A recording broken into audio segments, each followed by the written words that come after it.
가피풀 말씀 테마 마음이 허공을 떠돌았다.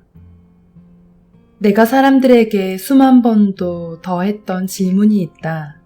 반응은 언제나 똑같다. 무거운 한숨을 내쉬고 눈을 굴리고 손을 든다. 그 질문은 이것이다. 여러분 중에 성경을 읽을 때 딴 데로 돌아다니는 마음과 씨름하는 사람이 있습니까? 혹시 당신도 방금 무거운 한숨을 내쉬었는가? 이 문제와 씨름하지 않는 사람을 거의 만나지 못했다. 나는 방랑하는 마음과 씨름하지 않은 적이 없다. 어릴 때만이 아니라 10대 내내, 20대와 그 이후까지, 그리고 지금도 날마다 씨름한다. 어느 날 아침, 위기가 절정에 달했다. 나는 몹시 좌절했다. 그리스도인이 된 지 21년째였다. 이미 빌립보서, 요한복음, 디모데후서를 내면화했고 수년째 요한복음을 드라마틱하게 상연하고 있었다. 성경이 얼마나 엄청난지 나는 알고 있었다. 그런데도 성경을 펴서 겨우 두세 달락 읽으면 마음이 허공을 떠돌았다. 집중할 수 없어서 미칠 지경이었다. 그럴 때면 좌절한 채 성경을 덮고 하나님과 대화를 나누었다. 하나님, 뭐가 잘못된 건가요? 왜 집중을 못할까요? 저는 당신과 당신의 말씀을 사랑하고 당신의 말씀이 살아있다는 것도 알아요. 그런데 그렇게 느껴지지 않습니다. 소설은 두세 시간을 읽어도 마음이 전혀 흐트러지지 않는데 왜 성경은 고작 2달락만 읽어도 5만 가지 생각이 듭니까? 말해줄까? 네, 말씀해주세요. 그러자 다음과 같은 장면이 내 머릿속에 떠올랐다. 나는 어느 풋볼팀의 러닝백, 그러니까 후방에 있다가 공을 받아 달리는 공격팀의 핵심 선수였다.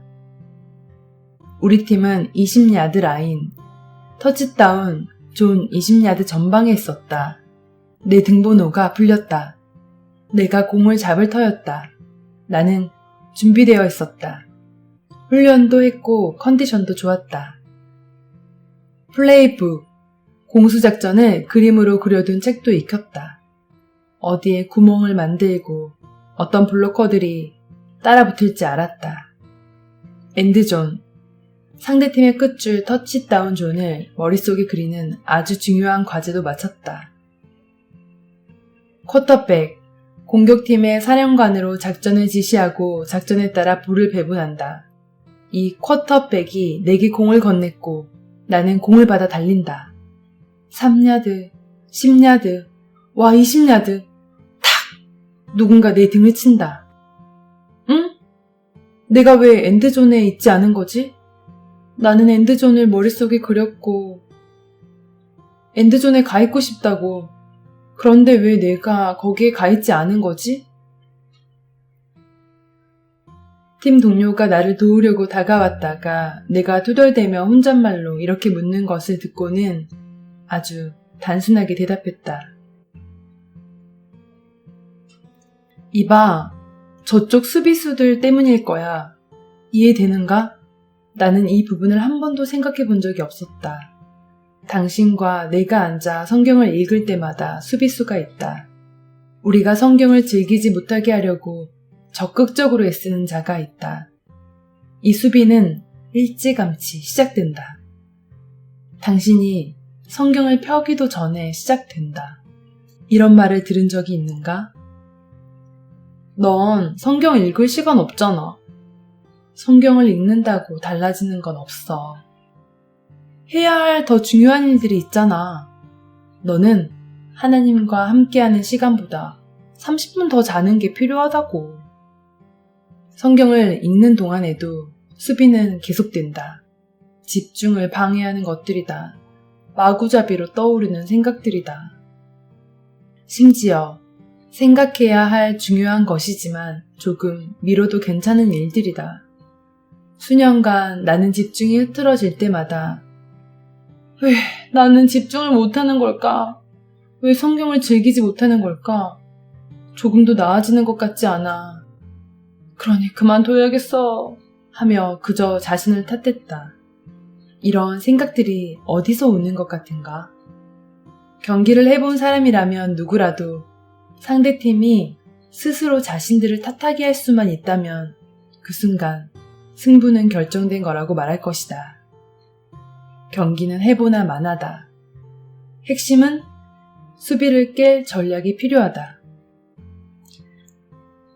단연코 최고의 전략은 기도다.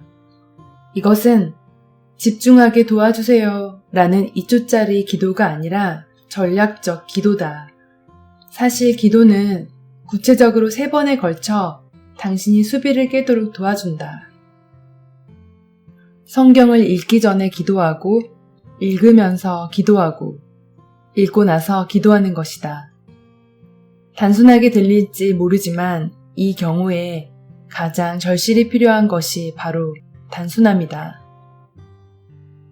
여기서는 성경을 읽기 전에 기도하는 부분만 살펴보기로 한다. 기도로 시작하라고 당신을 독려하는 까닭은 기도가 그리스도인이 해야 할 일이어서가 아니다. 성경 공부를 정보 중심에서 관계 중심으로 전환하려 할 때 하나님과 담소를 나누는 것으로 시작하는 것은 나쁘지 않다. 나는 성경을 읽기 전 3가지 기도를 한다. 각 기도는 내가 성경 읽기를 준비할 때 바른 마음가짐을 갖도록 도와준다.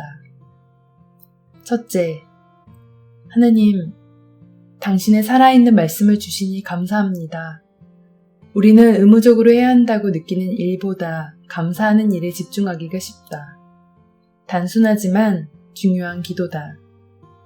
우주의 하나님이 당신에게 그분의 말씀을 주셨다. 그분이 당신에게 말씀하고 계신다. 그분이 이 말씀을 오래전에 기록하셨다. 당신을 염두에 두고.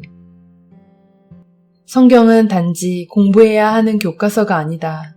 시, 편지, 소설, 가이드북, 전기, 자서전. 이 모두가 어우러진 책이다. 당신을 위한 책이다. 감사하는 마음으로 시작하면 읽는 동안 집중하는 데 도움이 된다. 둘째, 하나님, 오늘은 무엇을 하기 원하십니까? 하나님의 말씀을 읽는 시간은 1차적으로 관계 중심이지 정보 중심이 아니다.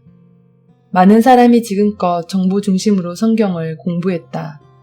이것은 하나님, 오늘 제게 무엇을 가르치기 원하십니까? 라는 마음가짐으로 성경을 대하는 습관이다. 하나님께서 당신에게 아무것도 가르치기를 원치 않으신다면 어떻게 되는가? 그저 당신과 시간을 보내고 싶으실 뿐이라면 하나님께서 당신을 격려하거나 위로하거나 그분이 수많은 골치 아픈 사람들, 딱 당신과 나 같은 사람들과 지금껏 아주 오랫동안 교제해 오셨음을 당신에게 일깨우기 원하실 뿐이라면 이미 살펴보았으나 반복할 가치가 있다. 어떤 날은 하나님께서 당신에게 무엇인가를 가르치려 하시는 것이 아주 분명하다. 당신이 부모거나 당신에게 부모님이 계신다면 이것을 직관적으로 안다. 어떤 날은 아버지가 내게 뭔가를 가르쳐 주셨다. 그런가 하면 어떤 날은 그저 함께 캐치볼을 하며 놀았다.